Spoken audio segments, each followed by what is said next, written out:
Hello, this is Akshara Menon from PMS Bazaar, welcoming you all for exciting round of a webinar on the topic how to invest when markets are at all-time high.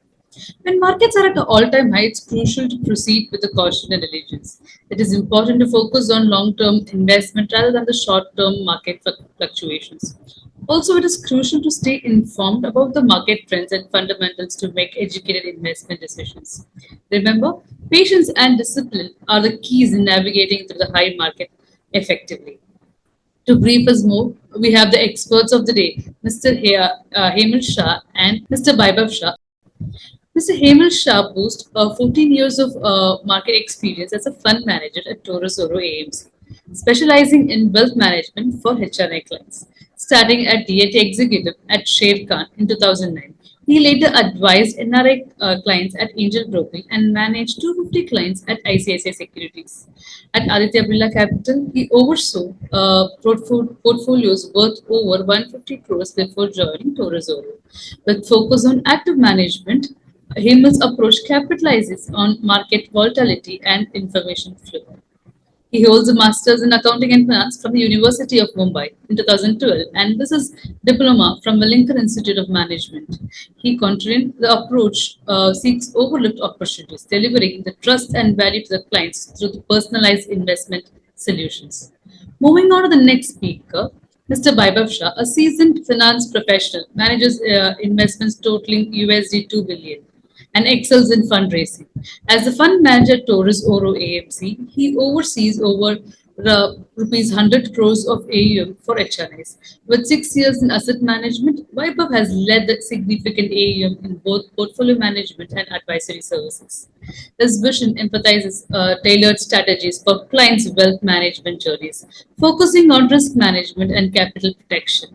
Recognized for his quant strategies, Vaibhav was featured in Money Control discussing market dynamics. Committed to volatile markets, he adapts strategies based on the real-time data anchored in quantitative analysis despite market shifts. A rank holder chartered accountant from ICAI in 2012 and Vaibhav completed his CFA in 2015. Over to you, sir. Thanks, Akshay, for such a nice introduction. First of all, would like to thank PMS Bazaar for giving us this platform, and a special thanks to all the participants, who just got out of their busy schedule to attend this webinar. So thank you, everyone. Let me just share my screen, and we'll begin with the presentation for today. So short. So first, I'll just take you to the brief intro about the company and what we do. Then we'll touch upon the strategies that we have as a PMS house. And then we'll be more than happy to, answer any questions or any doubts which the participants or anyone has. So just to begin with, this is a company profile. So the portfolio management services is offered under the brand name of Torus Oro. So Torus Oro is basically a JV between two financial companies, so which has been promoted by Mr. 𝐀𝐛𝐨𝐿, who has been an industry veteran for over close to 3 decades of experience, with, I would say, a master into building up financial services businesses. So Torus is a business which has been founded by Mr. 𝐀𝐛𝐨𝐿. It's a one-stop solutions for all your financial services. The group is into asset management, AIF, broking, distribution, insurance.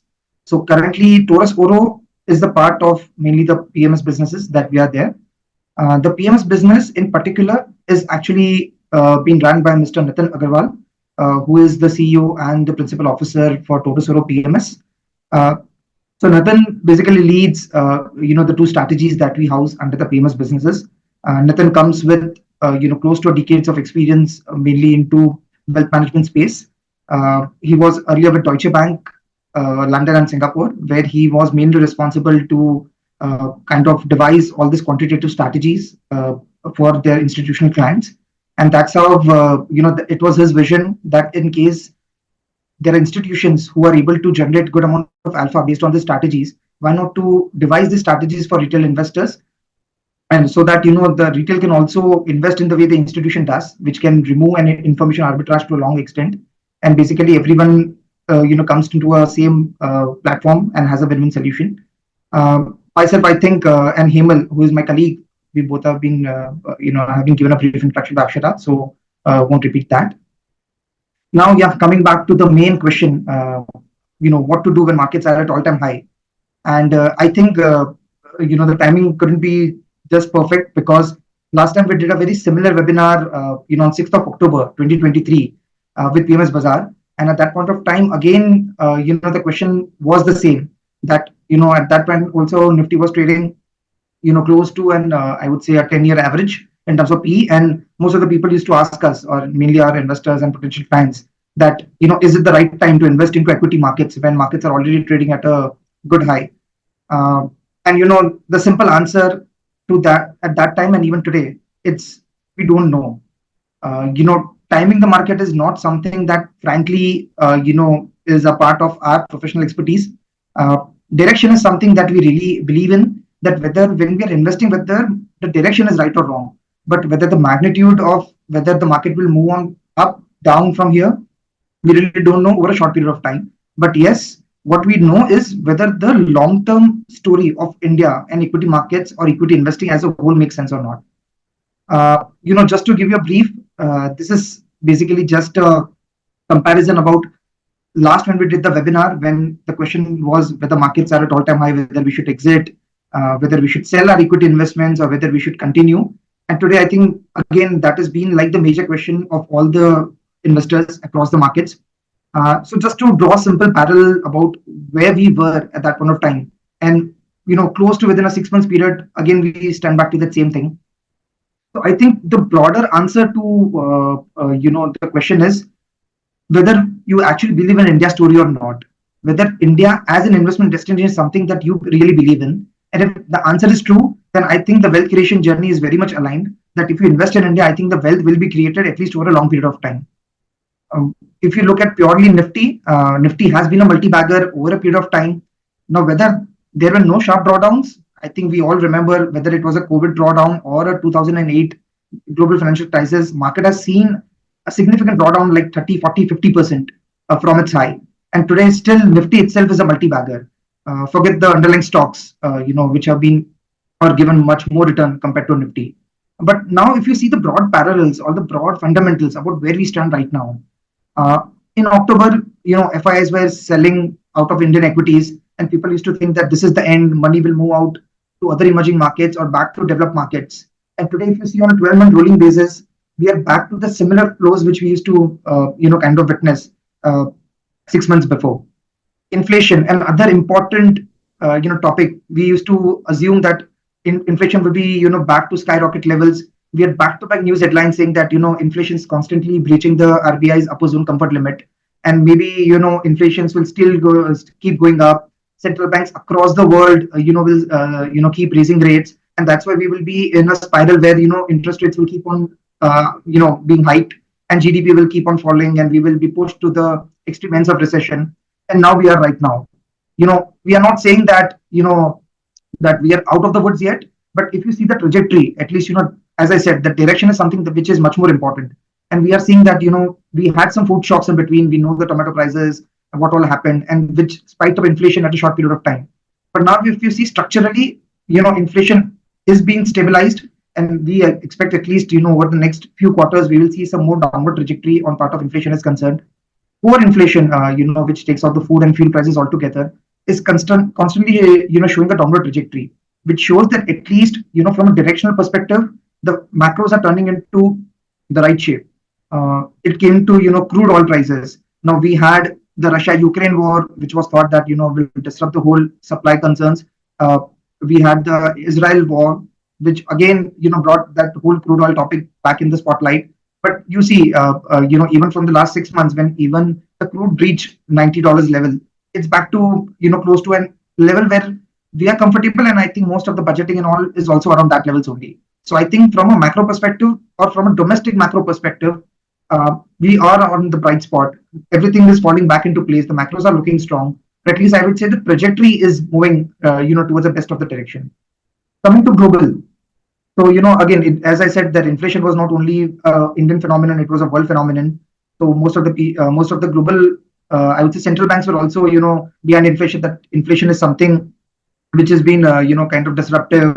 First it was transitory, then it was sticky. Now whether we'll move out of that spiral, But even from the US perspective, we are seeing growth which has been very much, at least inflation perspective, a diminishing trajectory that we are seeing right now on the inflation front. Even on the yield front, now we are seeing that 1-year US yields coming back to the normal levels. And now, if you just see the December Fed minutes and the commentary coming after that, at least now, first when it was more about when we'll achieve a peak rate cycle. Now we are back to that discussion about whether the rate cuts are going to happen. That is for sure. Now whether 3, 2, we don't know. But at least I would say the trajectory is shifting. Now we are looking forward about macros improving only from here. Even in terms of GDP, this is the latest IMF forecast. They have revised all the forecast upwards. And now coming back to the basic question, what to do when markets are at all-time high. If you would have taken a normal emotional bias and would have sold out everything in October, when again the sentiments were, I would say, bearish, you would have lost out at least on some amount of bull run that we had witnessed again after that, which was close to like 11%. So again, the question is whether you're looking too much on the short term and the noise is affecting, or whether the long term story is still intact and you're looking at more term of a structural long term story. Now, this is something that really kind of, I would say, gives you a gist about why India as a growth story is something which is much more important. Now we are hearing whether we should move on to other asset classes, whether we should move out of equities, we should move into global equities. There are all such discussions, and I agree that the kind of bull run that we have seen over the last 4 years, all these questions will definitely come into your investment decisions, that whether I should still be invested, whether I should put in fresh money. But now look at the macro picture. GDP, at least from a comparison perspective, India will be like one of the fastest growing country. And if you go by the projections, by this end of this decade, India will be like the third largest economy across the globe. And the whole, I would say, vision of reaching a USD 5 trillion economy is something which is there on the cards. And all the policies, all the decisions, all the announcements are at least towards the trajectory. And currently we think that okay, third largest economy or USD 5 trillion is just a number.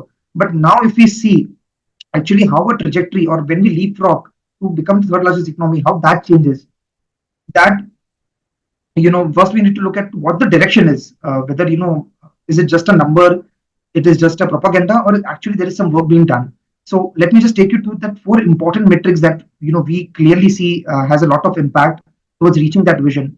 So of course, capital expenditure, or capex, or public capex, as popularly known as, has been constantly on an uptrend. You can see a 5x increase, over the last close to 10 years, where we've seen a consistent rise in capital expenditure, which has led to a significant contribution of investment as a part of overall GDP.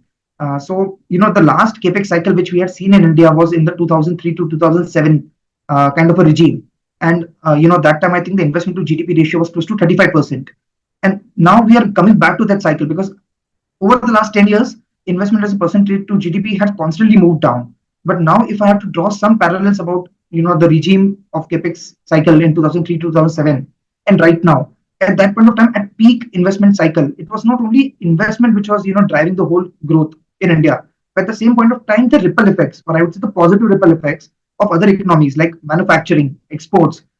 Forget that, even the consumption, because a rise in capital expenditure has a multiplier effect, which leads to an increase in wealth also among the individuals, which leads to a rise in, or I would say a non-linear rise in consumption patterns. And that is where we are very much confident that when the government says that we want to really invest into the development or invest into infrastructure, it's not only that we are going to see good amount of roads or highways or railway projects or defense getting announced, but look at the second order and the third order derivative. We will see a good amount of manufacturing base being created. We'll see a good amount of consumption patterns being, kind of seeing a non-linear growth. And that's where we think that India is in the right direction, that going towards becoming the third largest economy will affect each and every segments of the other parts of the economy. Even in terms of credit growth. So now public capex is something that government has set the stage. Now it ups to the private capex, and once the capex cycle turns, or I would say kickstarts in from a perspective of private capex, I think India would be a different league. We'll move out of it out to a different orbit altogether. And why we think that private capex will pick up is looking purely at the credit data. So now we are seeing credit growth coming back to pre-COVID levels, or even moving higher than pre-COVID levels. Bank's balance sheet has been the best right now. Even the debt to equity ratio of corporate India is, I think, at a 15-year low. So imagine, like, all the drivers are in place, that government has done the heavy lifting at the start. Private companies now will boost up their capex expenditure. If you even listen to the latest commentary from RBI governor, they have said that even in terms of utilization, we are at the peak utilization level, which clearly indicates that new capacities will come into place. Now, whether it comes in this year or the next maybe 5 years, that is to anyone's guess. But I think directionally we are there, and we are only looking at growth right now, and that will help us to maintain the title of the third largest economy. Looking at the GST collections, I think that has been phenomenal. Looking at merchandise exports, now you are seeing good amount of news that first India was only known as the biggest consumer of mobile phones, but now if you see the trajectory, we are also one of the biggest contributors to the exports of mobile phones in India. Today, if you have seen the new EV policy was to invite more and more electric players to bring or ship the manufacturing hub to India. So the whole vision of India being offices to the world, India being factories to the world, China plus one. These are all just not just slogans, but actually real work has been done, and the results are in front of you. And each bar or each metrics are just showing a positive trajectory towards it. I think this is something which I think all retail investors who are a participant or whoever invest into capital markets, I think they should really feel happy to see that we are completely out of the clutches. Earlier, it was all about if FI sells, markets go down. If FI buy, we need to buy. But I think over the last few years, the trajectory has completely shifted. Retail participation has really increased. Every year, every 3 years, I think the SIP flows technically doubles. That has been a commendable job from retail participants, which has really cushioned the equity markets as such. Now, the biggest question is whether markets can go away from here. I think the retail participation will definitely continue. We are a 50 trillion if it comes to MF assets. The projections are that we will be close to 100 trillion in MF assets. As a percent of GDP, we are close to 16%. As a term of household assets into equities, we are only 5%. Compared to developed worlds, it's one of the lowest metrics. So I would say the upside is too high, and all the parameters are there in the right direction, that we can really kind of build wealth, create wealth, if we just think a little long term in terms of equity.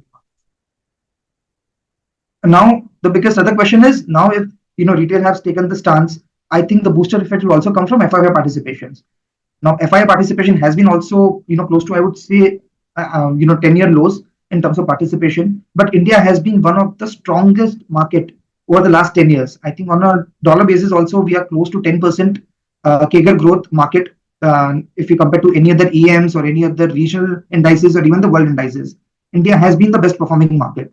And now if you assume lower FII holdings, decent growth trajectory in terms of growth, favorable retail participation, I think if FII also joins the party, you can just imagine where the markets will be maybe 5 years or 10 years down the line. So I think all the macros are in place. Now, when I said capex, I think consumption will be the biggest beneficiary. And that's why we keep on looking at sectors and keep on different themes or mega trends that will come in the line, which will make India third largest economy. At the same point of time, the booster effect or the after effects of that. Now, okay, so if that makes sense, or we feel that okay, this is something which is right, what to do about the short-term phenomenon, or what to do when the times are uncertain? I think no one has an answer, and I think the best way to answer that question is to look into histories, or to just go back to what would your mentors would have done. In the field of investing, these are the three mentors whom we really believe in. I think the first gentleman, Mr. John Bogle, I think Vanguard is something that you would have heard about.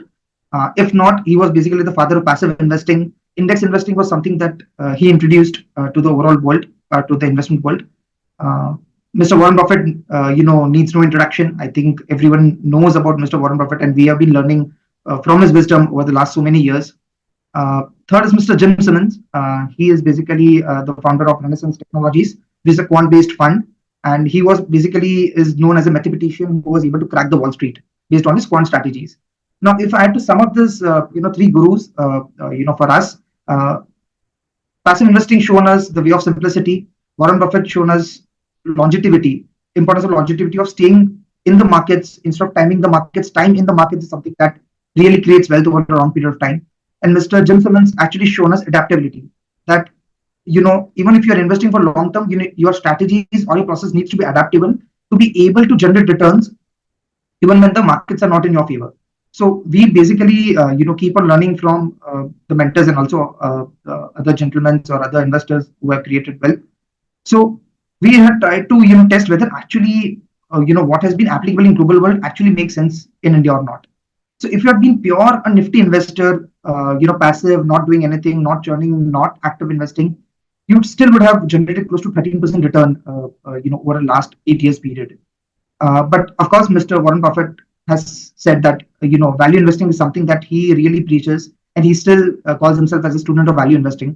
So value investing actually adds that added alpha to your investments, and that's where even if you had say 50% of your portfolio was into index investing, and the balance 50% was reallocated to value, where you would have bought companies available at single digit P and had some growth aspect, but price was not something which was reflecting the value. You could have added an additional 2% alpha over your existing portfolio, which was purely into index investing. Momentum investing is adaptability. Basically, it's you who identify trends, and basically based on the trend, you try to identify which is the sectors or which are the stocks that will perform. And basically, if there is any, I would say an arbitrage opportunity between the price value over a short period of time, or a sector rotation, or a flow rotation, you try to kind of leverage that. And that's where momentum investing comes in. So even if you just had allocated an equally allocated portfolio towards the three styles of investing, you still would have added an extra alpha, over a Nifty Plus value. Now, of course, passive investing is something which we are very much sure that most of the participants would be doing through their mutual funds, or through other investment avenues. So value plus momentum is something that we really strongly believe in. That if an investor already has an investment towards index funds, which is the market beta, then basically a mixture of value and momentum really adds an added alpha without taking much risk. So Sharpe ratio is the best when you combine value strategies and momentum strategies put together, and you invest it based on the principles, which will give you a higher Sharpe, higher return, best alpha, and also the drawdown which is close to the market levels. So this is something that was our learning from our gurus, and we thought that if this is something which actually makes money, actually makes alpha, and at the same point of time, I would say restricts your, or mitigates the risk or protects your portfolio from downside, I think that's a win-win strategy for every investor. So based on that whole theory, this is what we had structured, or we had offered. So in our PMS, basically there are two kinds of strategies that we run. One is known as all weather, which is a completely quantitative, rule-based, momentum-based investing, only investing into large and mid cap. We do not have a single allocation towards small cap. Second, we have as alpha compounders, which is much more fundamental, long-term mega trends, which is a flexi cap fund. But yes, the overall philosophy is to generate a higher risk-adjusted return. So both the styles are different, and we will go into details of each particular style. But yes, the end objective is that we want to add an extra alpha, but at the same point of time want to take the minimum risk in your portfolio. Now I will start off with all weather, which is a quant fund, which I manage. So basically, quant investing, whenever we say anyone that we do quant investing, most of the reactions, or most of the time, people just raises eyebrows and think that it's like a black box. Machine is doing something, we do not have any control on it. It's algo trading, it's high frequency trading. So there are lots of I would say assumptions or judgments when it comes to quant investing. But we are here just to simplify things. So quant investing is, I would say, relatively a new concept. Value investing is something that we have been preaching for a long period of time, so we are very much familiar. But quant investing is something which is taking shape over the last few years. But if I have to clearly simplify things, quant investing is nothing but it's basically rules which have been time tested over a period of time, and which have shown that over a period of time, across cycles, across market caps, across sectors, the rules have somehow delivered a positive alpha over your benchmarks, and they have done it consistently. So generally in investing parlance, we say that we should always invest into companies which have been showing a high ROE of say 15% or 20%, which should have a sales growth of more than 10 to 15%. These are all basically rules which have come out of a wisdom of looking at the markets over the last, I would say 10, 12, 15, 20, 30 years. And we have defined that, okay, these are the companies whom we want to invest in. So quant investing is nothing but basically you have identified some rules, identified some patterns which have worked in the market, and we have seen it to work repeatedly over a period of time across market cycles, and you try to combine that rules for portfolio construction and basically just follow the rules without bringing any bias. So now when people say that market are at all-time high, what we should do? There is also a recency bias which comes into picture. So where our memory serves us right, maybe we would have lost some money when similar news flows was around, and basically the first, or I would say the rational decision that comes to our mind is we should sell. But as I've seen in previous slides, that even if you've done it in October 2023, you'd have most out at least on a 10 to 12% extra returns that you would have just made by staying invested into the market. At that time, seeing only pure Nifty. I mean, other segments would have done really or say much better than that. So here in quant investing, there are different styles of investing, whether it's momentum, value, carry or quality. These are generally at different styles. Momentum is nothing but basically we identify short-term patterns, we identify some price actions, and based on that we create a portfolio with identified metrics that if something which is doing right over a period of time or over a defined interval, that is supposed to do good at least in the next foreseeable intervals that we have defined. Value is something that we all know, we all preach. Carry is nothing but you invest into stocks which gives you high amount of dividend. Quality is all the growth stocks available at reasonable valuations. So why value investing makes sense, I think we will cover it in the later part. Now, why momentum investing or quantitative investing really makes sense? Because over a period of time, it has been identified that if you follow only the same style of investing, your returns over a period of time would be in line with markets, or you would be able to only outperform the market by a certain magnitude, because ultimately everyone follows the same style. So if everyone knows that where the value is, slowly that gap will keep on reducing. And that's why historically it has been proven that you should be investing to different styles of investing, which will actually add a little bit of alpha to your portfolio, at the same point of time reduce the overall risk of the portfolio. So the returns of your two strategies, say value or momentum, will be non-correlated. So in some years, if value is doing well, you would take advantage. In some period of time when value is not doing well, but momentum is doing well, again, you are at an advantage. And all your money, as we said, that do not pack all your eggs into one basket. All your money is not chasing a single strategy, and it's diversified. And that's how you are able to generate that extra alpha over a period of time. Now, when I said that, there are different styles of investing, this is something that we have tested. These are live, BIC indices across style investing. And of course, there are Nifty benchmarks. So over a period of time, at least in Indian markets, we have seen is momentum investing is something that not only generates the best returns, but also the best risk-adjusted return. So even if you see in terms of momentum investing over the period that we have seen, it has a potential to generate close to 18% return. At the same point of time, it's generating close to a 1 sharp, which is the best in class in terms of risk-adjusted return. Now, so we thought that momentum investing really does well in India. Now, whether actually it makes sense to invest into momentum-based stocks or it will make sense. But first to see whether momentum actually works in India or not, we did some historical analysis about actually whether Indian markets or Indian stocks show some signs of momentum or not. And these are some recent examples, I think, which many of you would be familiar with. I think 2018, the nomenclature or a slang was developed known as Rithik stocks, which was basically your top 8 market cap stocks, right from your HDFC Bank to TCS to Infosys to ITC. And they were the one who were actually driving the majority returns of Nifty. And we had seen most amount of funds, portfolios, and even investors who had an exposure to that stock were basically were able to outperform, forget the small caps and mid caps, even the benchmark indices by a large number. So just to draw a parallel, that if you had just had an exposure to the Rithik stocks, basically that basket as a whole, an equally weighted basket, would have just generated 24.4% return. Whereas compared to Nifty, which had only generated 4%. And of course, 2018, we all know that small caps and mid caps were, had shown a drawdown of close to 30% during that period of time. So idea is, of course, in the hindsight, everything looks good. But the idea was that over a period of time, money chases some amount of stocks based on some reasons. And if you are part of that trend, basically that is where the whole extra alpha has been made compared to where you were invested as a part of your overall portfolio allocation. The other example was of Kotak Bank. Now, again, Kotak Bank, generally indexing is something which has been a global phenomenon. So whenever any stocks gets added to any indices, generally that shows a global rebalancing and generally the funds flow into that stock. But generally that happens at least, a quarter prior. So generally, if there is an idea that some stock will get added to a Nifty or an MSCI indices, but generally, the global funds and Indian funds keeps on buying, and that itself drives the stock prices.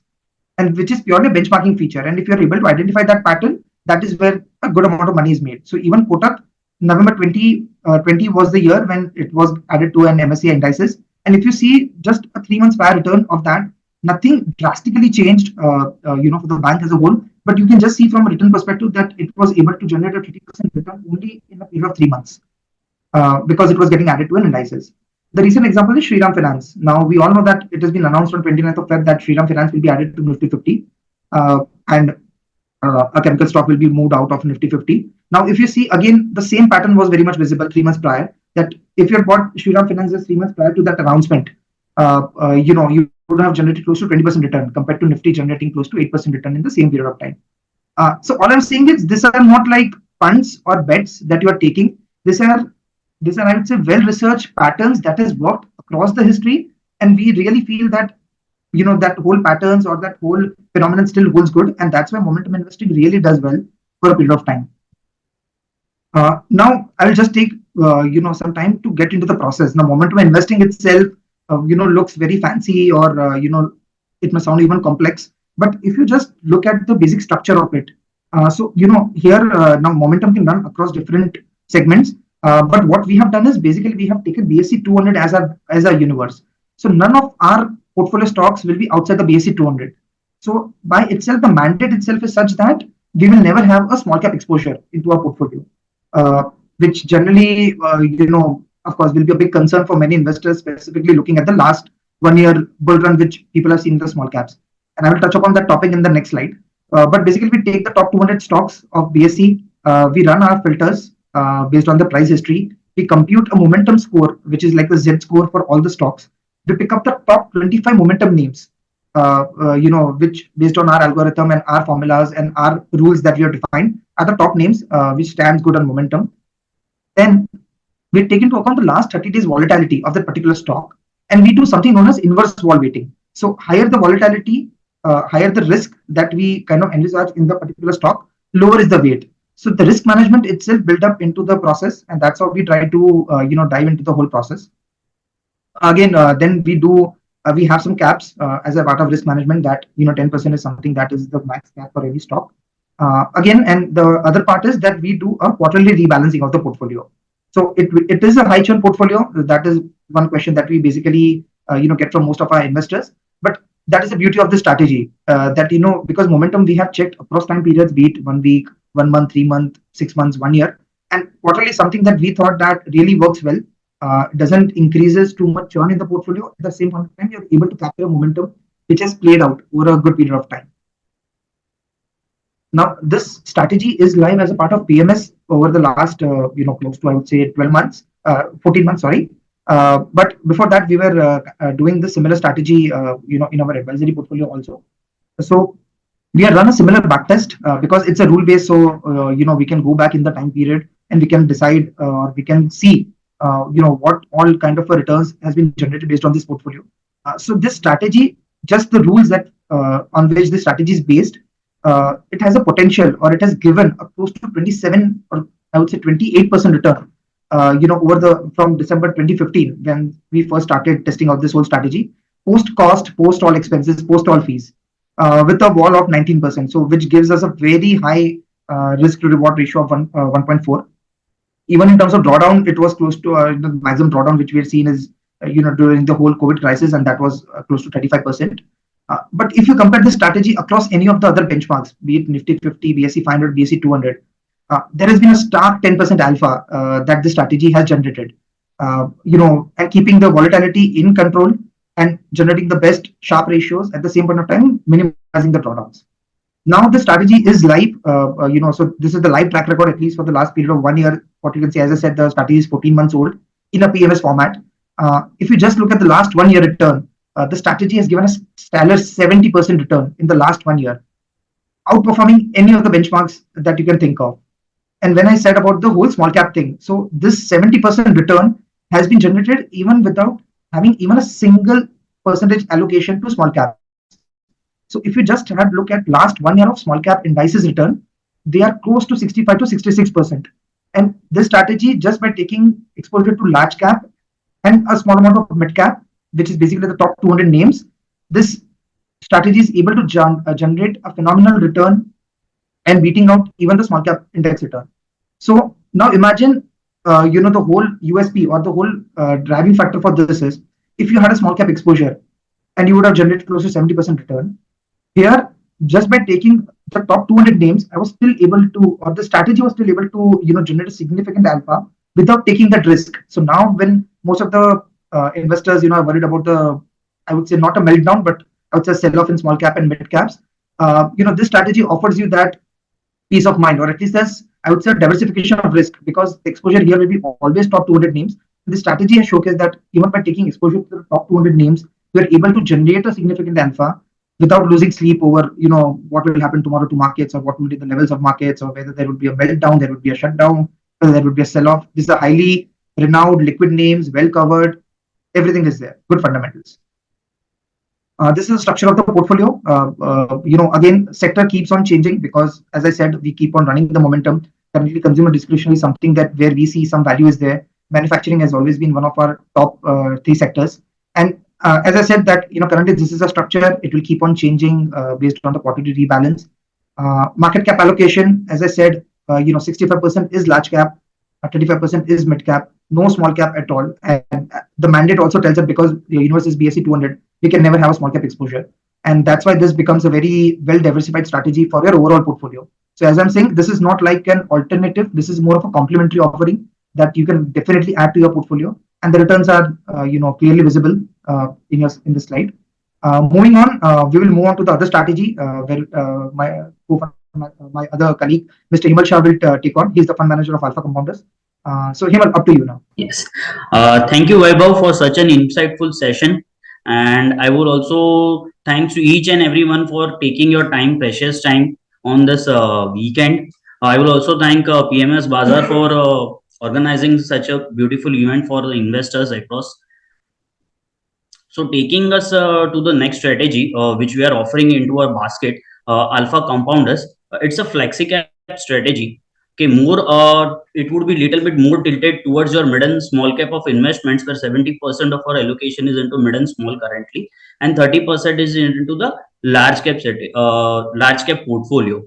So just taking you to the strategy, this is how the universe has been identified. We are having 5,000 plus listed companies in India, and out of that, what is the filter that we are taking in our portfolio? That is, first of all, we are taking a market cap of 1,000. So companies, we don't want to go actually into bottom of the pyramid. We are not here to find any multi-baggers or a hidden gem kind of a stock in our portfolio. So we are taking the companies whose exactly market cap is more than 1,000 crore. Okay, so when a company is crossing a benchmark of 1,000 crore levels, so there is very much transparency into the company. We get good quality of the shareholding pattern in the company. Promoter holding is in good hand. Promoter holding is into that. Stocks get means you can see a traction coming from mutual fund industries, FIIs coming into that. More and everything, transparency is there available when the company's size is around more than 1,000 crore. So now that brings down the list to around 900 companies which are there in India, which are more than 1,000 crore of the universe.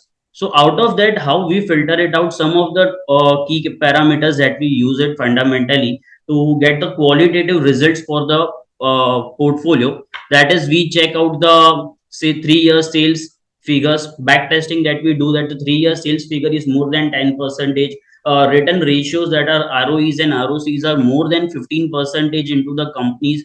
Companies are maintaining a continuous healthy margins. So some of the companies are into the cyclical bet, where you see margins are going very high, around 20-25% when the times are good. Especially in commodity segment, you will find the trends.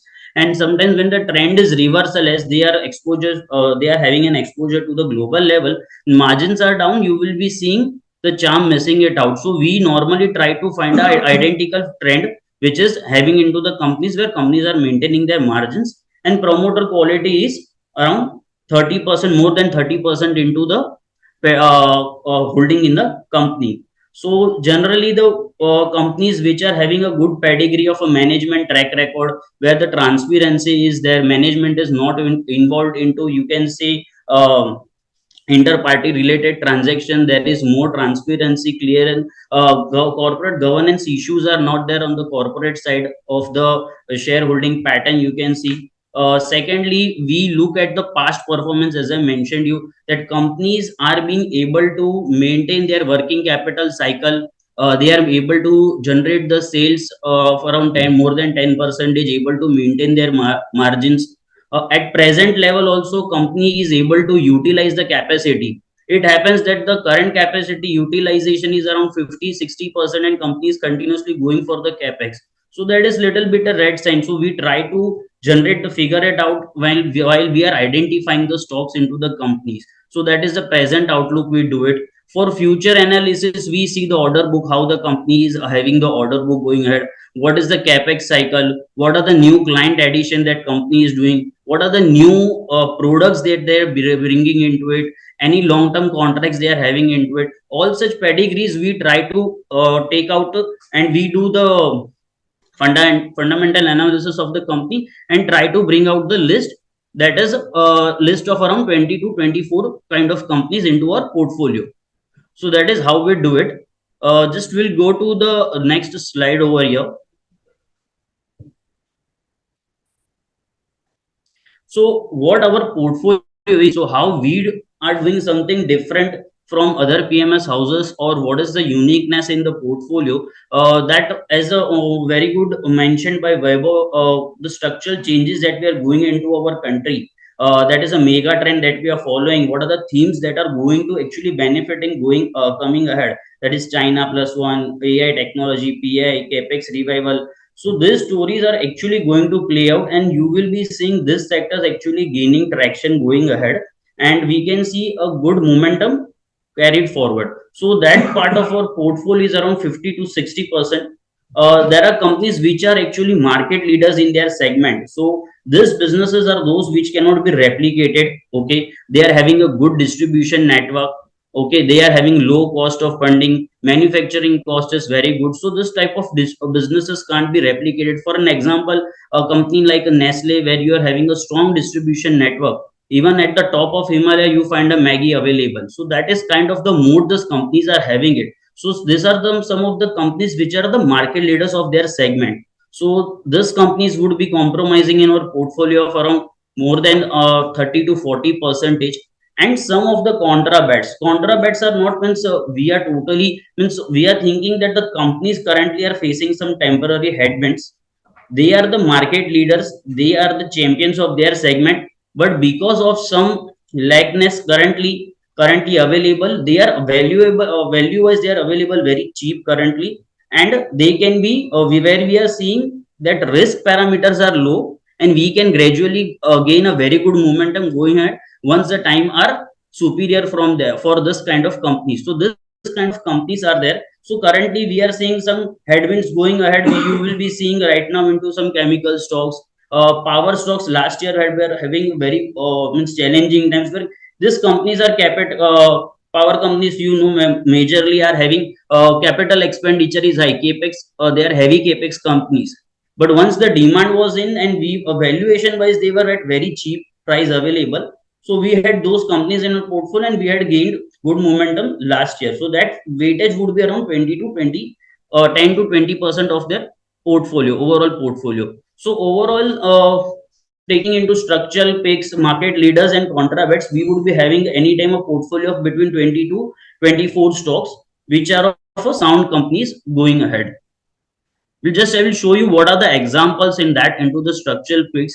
So right now, as India is emerging as a manufacturing hub, as I told you, PLI scheme is coming into manufacturing segment. So we, as far as India is concerned, electronic market segment, as Vaibhav mentioned in the previous slide, we are exporting actually right now. Electronics item, we are seeing around 15.5 to 16% CAGR growth in electronics market, where Avalon is a market leader. Particular company is into, you can say, box building solutions. Example, you can take a CPU, which is a box. Okay, the company is totally providing you an assembly processing into that. They are into wiring harness into that. You can say they are into assembling of wires into the particular box. They are also making the circuit boards of that PCB, you can say PCB of that company. So this company is actually going to gradually increase overall in coming years. They are having 10 manufacturing plants in India, and 16% is the growth for electronic markets in India. So here we are seeing around 30-35% growth going ahead for Avalon company particularly, and this is one kind of a market leader in the particular segment. Secondly, we are seeing tourism is actually going at a very good pace. So we had seen on the previous slide of this that government has been having a very good capital expenditure budget. So last year, this year we had planned a capital expenditure budget of 11 more than 11.4 percentage. So that budget was there. So IRCT is one of the stock which is going to benefit. Capital expenditure budget, especially in railway, is more than 24% allocated compared to your previous budget. We are having 1000 Vande Bharat trains which are going to come. So IRCT is one of the companies which is into the monopoly of ticket booking. So their 54% of their revenue is coming from ticket booking. More than 25% of their revenue is from catering business. Tourism business contributes around 15%, and 10% contributes from the water business, that is a rail neer that is there. So 1000 new Vande Bharat trains coming in, so all over the demand is going to cater it to the IRCTC, which we feel that tourism is at a very good pace. Previously we were seeing an occupancy rate in hotels also at around 30-40%. Occupancy rate has jumped around 65 to 70%. IRCTC has also built a mid category of hotels into three different cities, and they are coming out with the new plans, they are also they are also offering you the tourism packages. So that is the availability and the growth that we are seeing into IRCTC. India is more focused on renewable energy, or you can say clean environment. Okay, so the Gravita is one of the companies which is into a recycling waste recycling product. So these companies are having a business cycle into four categories: lead recycling, aluminum recycling, paper recycling, and rubber recycling. Major revenue is currently from the lead recycling. So where the raw material that they are getting is a free of cost. They are getting the lead from the batteries and everything. They are recycling that lead and again selling it to the battery manufacturer. So there is a growth phenomena is very high into this. Margins companies have tried to increase. Now they are focusing more into aluminum, rubber and paper recycling, where they have done a good capex of around 100 crores, and that streamline is going to come in the end of the September quarter. So we would be again seeing a good momentum going ahead in the company, and the margins can be improved from here. So that is how the structural story plays out.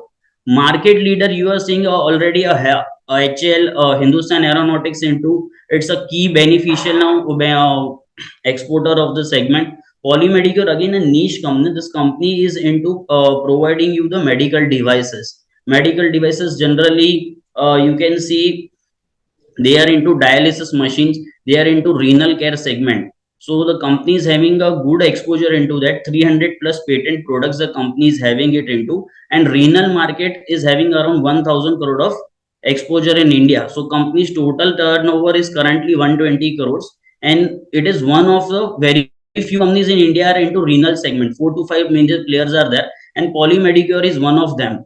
So that is going to benefit 600 plus office hospital networks. They are having a tie up into that. So this is one of the companies which is into one, you can say, market leader into their segment. Varun Beverages, one of the key beneficiary, you can say, only entity which is having a tie up with the PepsiCo, and one of the largest provider of the PepsiCo product overall in India. Companies continuously building their product lines. So first of all, they were into purely carbonated products. They have gone into healthcare products. Now they are into beverages. They have also increased the product into the chip segment. So product wise also they are expanding. Even the geography wise, the company is expanding now. From previously from India, they have started building their branch and exporting into Sri Lanka, Nepal, Zambia, Zimbabwe. So that is how the country wise also, region wise, their company is expanding. Product wise also the company is expanding. Company is currently a very large cap company and continuously focus on expansion plans going ahead.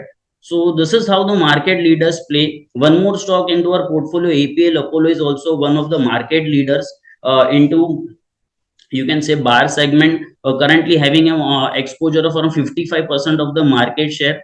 So that is a distribution network of more than 50,000 dealers across India.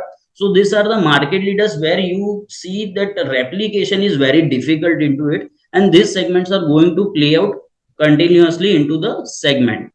Contraband, sir, like as I told you, power segment, which was there, GET&D is one of the players in where they distribute, they are into transmission and distribution of the power segment equipments. So they are into high category of a voltage transport distribution. So that makes them a very niche player into the segment, where more than 750 gigahertz of power they transfer it, 750 to 1200 between that segment. So it's a very niche segment which they are into, and the company is doing very good.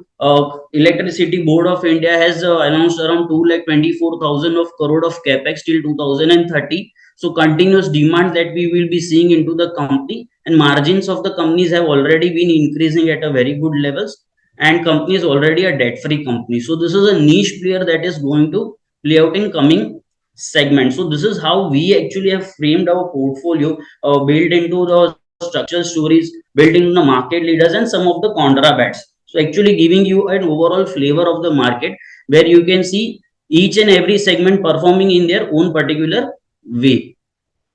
Just completing next slide. This is how the portfolio is built right now. As I told you, we are more focused toward the industrial side of the business. So 27% of our portfolio is into the industrial side, where defense is their capital goods story is coming into the picture. Healthcare segment, I already discussed you about polymedicure.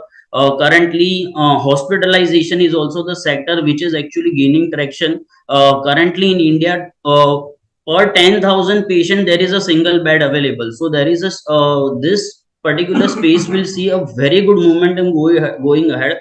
So global healthcare is one of the stock that we have recently added into our portfolios. Materials 15, financials, consumer discretionary, this is a portfolio majorly tilted towards mid and small cap. Currently the portfolio weightage, you can see, we are having 31% of the weightage is into the large cap, 22% into mid cap. Small cap portion is around 42% of the portfolio. So then to here also, as I mentioned you, 42% is into the small cap. So the companies are into the small cap, but an average market cap could be around 3,000, 4,000 crore of the companies, because we are not going beyond the 1,000 level of the market cap. That is a part. This is the performance of our portfolio in last 1 month, where we had seen some sharp corrections into mid and small cap. The portfolio has little bit outperformed the benchmark. 2.3% it is up compared to BSE 500, which is 1.7%, and since inception the portfolio is up around 24%, almost 23.5 compared to 21.9% the benchmark. In last 1 year, the portfolio has delivered around 42% returns, and index has delivered around 39.5% return. So this returns which we have showcased you in both the portfolios, that is our all weather as far as alpha compounders, these are the net returns after all the charges and everything. So these are the net returns which have been showcased to you over here. So this were the two presentations, the two offerings that we are providing to you. Any queries you have regarding the doubts, here also we can take the question and answers. And suppose anything is pending, you can always contact us. This is the contact details which have been mentioned over here. So thank you, both of you, for this wonderful PPTs, which actually have very less time to ask questions. But let me give priority to the questions which is falling onto the podium. And before that, actually, we have come to the end of the financial year. So how do you want to summarize the previous financial year, this ongoing financial year, and how do you want to predict the next financial year, and what are the possible risks that we could expect? Previous financial year, where we had seen a rate cycle, where markets we had seen a high inflation rate which was being going on, and the momentum which was been there, which where value kind of investing had done very good, and we had seen a good amount of positions built up in the PSU segment. going ahead, where we are seeing interest rates are cooling off. Okay, now we are into inflation is been cooling off, interest rates are being cooling off. We are seeing that FIIs are at a lowest level of an investments. Previously at the record highs, they were at around 23% of an allocation of overall Indian equity market. Currently allocation is at lowest level around 16%, 16.5%. So we see FIS coming back into the Indian market, where GDP growth is been high, means we have been revised our GDP growth to 7%. So we would be seeing that FIS coming back into the Indian markets. Flows should be continuing. Growth kind of the momentum should play out again over here in next year. We will be seeing growth kind of stocks should do well, where you will be seeing interest rates cooling off. So that can be we are seeing a positive trend going ahead also. Growth kind of strategy should go do well in this kind of scenario, where you will be seeing interest rates are cooling off. Okay. When you spoke about alpha compounders and their stock selection, you spoke about SME structure, which SMC structure, if I'm not wrong, which is structural pick, market leaders, and contra bets. So, if you want to, if a stock want to exit your portfolio, so what are the parameters that you want to check if you want to remove Yeah, that particular so stock from your portfolio? correct. So we are into active kind of management over here. So the parameters that we look into, first of all, when we see there is a valuation concern, okay, that whenever a company comes out with a quarter numbers, okay, and they predict that we are adding a new product or going into the capex. So it's a digital world now. Everybody calculates a number, and we see a price action taking very fast into the market, and stocks run up. So when we find that some kind of event is happening where we are concerned little bit on valuation, that time we will do a partial profit or a complete exit into the stock. Secondly, we would be doing an exit when there is an event which is having a you can say an impact on the particular stock or a sector. Means like 2018 to 2022, there was a couple of n number of events where auto industry were facing challenges. Okay, we had BS4 issues going on. We had means licensing fees which were been raised by three times. Insurance cost, I mean to say, insurance cost had been gone very high. Then there was a COVID event where parts were not being found. Then there was a Russia Ukraine where raw material prices skyrocketed. So this 3 to 4 events, if event is for a small term, then that is okay. But event is prolonged, then definitely we'll take an exit into that particular counter. Third is the valuation check. Whenever we have bought the stock, so any of our portfolio is not having more than 10% of the weightage in a single stock. So whenever we have bought the stock and stock has given a good multiple returns and it has cost a benchmark of more than 10%, that time we will be doing a partial profit booking into the counter. Okay, thank you. The next question is to Vaibhav, sir. So now, in fact, we're talking more about quant-based methodology and quant-based funds, and now it's becoming more popular here in India as well. And now, if you could think, do you think the dominance, the dominance exists in India as compared to the developed markets? What do you see? How do you see that quant strategies doing in India? So if you take a comparable about developed markets versus Indian markets, so as I said, the quant strategies, which is like a new phenomenon in India, has been really working well in the West. At least I would say before 2 decades also. So there has been a 20 years track record, billions of dollars invested into developed markets. Similar strategies. That's why we said that whenever we wanted to launch this strategy, we did a rigorous backtesting going back at least 20 years down the line, when based on the available data that we had, and we rigorously tested this strategy that whether Indian markets actually suit the strategy or not, or whether it is something which will only work in the West. And as I said, that the strategy is really done beautifully across time periods. So even if you had compared a significant, I would say, an extreme events like a COVID or 2008 crisis or a tipper tantrum crisis or anything like that, the strategy. I'm not saying that this is like an absolute return strategy where even markets go down, then we'll be there at the top. But the structure of the strategy is such that because volatility takes the most important aspect of allocation, this strategy really has done well across time and clearly shows its dominance. Just to give you a recent example, February, which is just the last month, this strategy delivered a positive 6.2% return, and it was like one of the best performing fund at least for the month of Feb. Now the phenomenon is that market cycles will turn.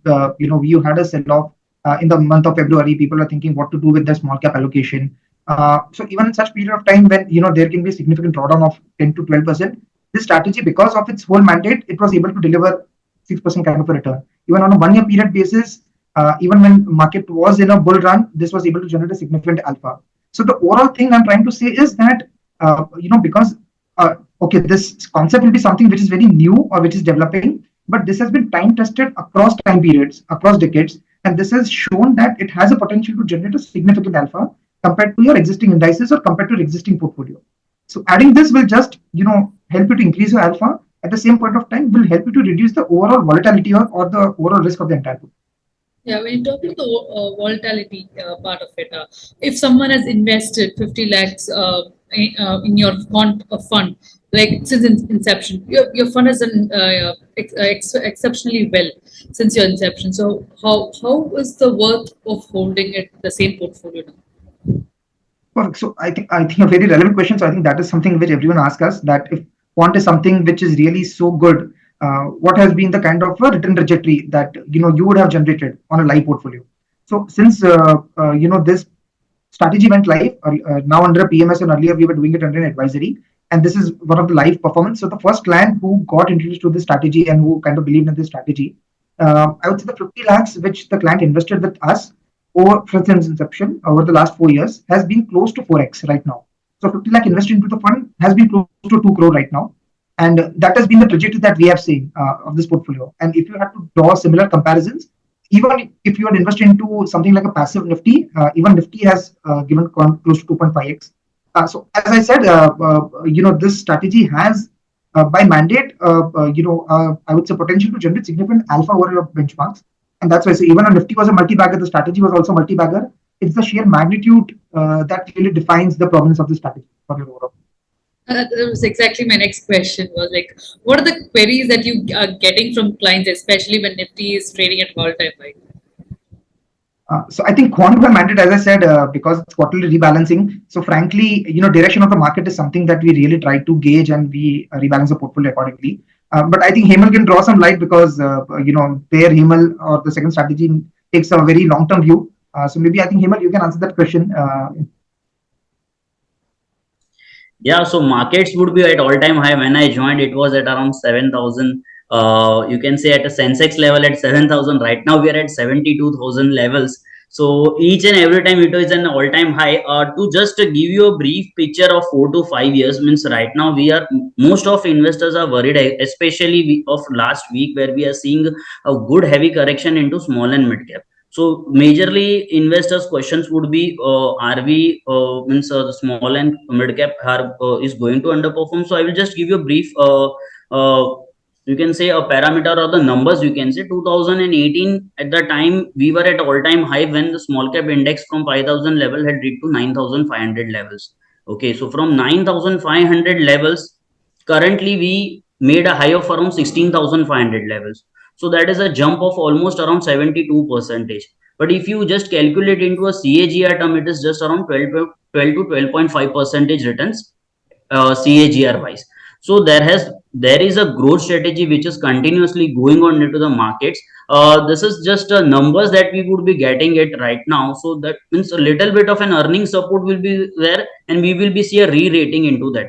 Even so, means market has not been given a one side direction. Yes, there has been ups and downs into the market, but where we are seeing it is from just last March to this March, where we are seeing a very good sharp move. But overall, if we'll just see the trend, the index of a particular small cap index has been gone very systematically. It has gone up. It has given a rising trend of around 12.5 to 13% return, which is but very natural into the scenario. So I will just tell all the investors, yeah, definitely we have seen some rise. And right now, sitting right now, currently we are not at all-time high. And in small cap particular, we have seen a good correction of 10%. Stock particular wise, we have seen around 15 to 20% corrections. So definitely we are not at all-time high at currently, especially in small caps. I just want to hold you back for that. How are we positioned in terms of sectoral allocation for long-term perspective, sir? Sector allocation wise, as means we have already discussed that currently means we are heavy little bit on industrial side, means manufacturing side, and particularly on defense side we are very much bullish on. Secondly, on the service sector, especially in healthcare segment, where we had mentioned you that hospital sectors which are going to do good, particularly API segments where we are into actually a pioneer or you can say a market leader, where we see China plus one theme carrying out very good going ahead into this particular segment. So that particular streamline we are seeing very much bullishness going ahead into. And equipment side which we have mentioned already, a polymedic, we are into that. So this particularly theme we are seeing a very good strong going. So when you say we are not at all-time high now, so is your strategy been fully deployed, or do you even sit on cash? uh, Especially see, cash is concerned, so we as we are managing the money, okay, so we would never be at all anytime at a fully cash, or some partial cash anytime we would be having it. So some profit booking, as I mentioned you, how we run the portfolio, valuation concern is there, we do some partial profit booking or exit. If weightage concern is there, we do some partial profit booking. Or if stock has not performed for past 2 quarters, we exit it because they have not met the commitment levels which the company had guided. So in that case, if we have booked some profits or we have exited the companies and we find that valuation are not actually justifying currently in particular stock or a segment, then we would be at on the cash levels of around 5 to 10 percentage, but not more than that. We won't be taking a complete cash call or a 50 percentage cash call anytime into the market. Okay, so let me move five up, sir. Like, how do you manage risk in your quant portfolio? So yes, Akshat, I think the most relevant question, at least in current times, when there is some amount of nervousness in the equity markets. So at least if you, see from the quant strategy, because we place heavy reliance on data. So generally, most of the people's reaction is to the price. So if the price is going down, generally, that is something which is considered as very negative or is risky. We look at the second order defect, which is the volatility. So we try to, gauge, at least based from our quant model, whether the underlying volatility has increased from our reasonable parameters or not. So suppose if there's a particular stock or there's a portfolio of stock, the first thing, and as I said, as a part of our allocations also, what we look into account is the overall volatility of the portfolio and of that particular stock. And if the volatility is something that we predict based on our portfolio is something which is beyond or beyond our thresholds or is breaching our thresholds, that is something where we need to take an active rebalancing call, and we try to rebalance the portfolio so that the overall volatility of the portfolio is reduced to the minimum, so that at the time of an upside, we are able to participate into the rally. At the same point, when there is some amount of bearish sentiments, at least on the downside, the portfolio is very much well protected, or at least moves into a sector or moves into stocks which can provide the necessary protection. And that is inbuilt again in the rules that we have formed. And that's why I said that, as a part of our philosophy, it's not only generating returns, it's generating better risk-adjusted returns. So risk is something which gets an equal importance apart from, the long-term wealth creation that we have as a part of our management. Yeah. So one question that was falling on the podium was more into asset allocation. So what will be the ideal asset allocation at current market times? Anyone could answer it. Any of you? Yeah, sure. So I think that's why this, again, the basic question that gets asked is whether quant will do well or fundamental. Yeah. So, we always tell people that it's not quant versus fundamental. It's quant and fundamental put together. So both the strategies have its own, benefits. So fundamental, as we said, it takes into account more long-term story. Quant is mainly to identify any trend which is there in the short term and try to leverage on that trend. So in terms of allocation also, what we also advise all our clients is not only with respect to the PMSs, but overall allocation is now it's the time that everyone needs to identify whether they are over-invested or over-concentrated into a particular style of investing. So value investing is something that we know works over a long period of time. But whether are we Warren Buffett who can survive for 10 years if the markets is down? Here, daily, the first thing in the morning that we get up is either we check GIFT Nifty or we check our broker portfolio and see what's happening. So value investing is something that, we also strongly believe in for long-term wealth creation. At the same point of time, what we also advise people is to also, kind of see other strategies which, looks into short-term trends, short-term movements, or try to balance out the overall risk of the portfolio. So right now, that's what we said. Risk management is something which person should last 1 year or 2 years was more about investing into return maximizing strategy. Now it's the time where you need to look at risk mitigation strategies, and that's where the whole you should get back onto the drawing board and see that what is the underlying risk of your overall portfolio and what are the ways in which whether you want to do some index investing, whether you should have some momentum investing, and what we've seen in the last slide. If you combine value, momentum, and index, that itself is a good structured portfolio which gives you a better alpha at the same point of time minimizes your overall risk. Who should be the ideal investor for your all-weather portfolio or alpha compounders, and what is the ideal time horizon if an investor should stay with you? Sure. So I think because it's equity markets, that's why we are very much clear that we all are here to create long-term wealth creation, and that has been the philosophy, or that has been the mandate. So if anyone is just looking at short-term parking or trying to benefit from short-term movements, as I said, we do not have a crystal ball which we can see the future. So ideal investment time horizon should be at least 3 years. 3 to 5 years is something minimum, with any strategy, because we have seen that historically both the strategies has the power to potentially create a significant alpha. But of course, that takes place over a period of time. Even the client which I mentioned was able to generate 4x on his portfolio. That also the client stayed with us for a period of at least 3.5 to 4 years period. And original wealth creation only happens over a period of time. 3 years to 5 years is like a base minimum or an optimum, I would say, life for any new investor to coming into the strategies. So already we have passed 15 minutes from the ideal time. So I would like to conclude with this last question. So for better understanding for the participants out there, if you could explain the USP of both your funds and how are they different from the other market players? So if you could. Sure. So let me go first.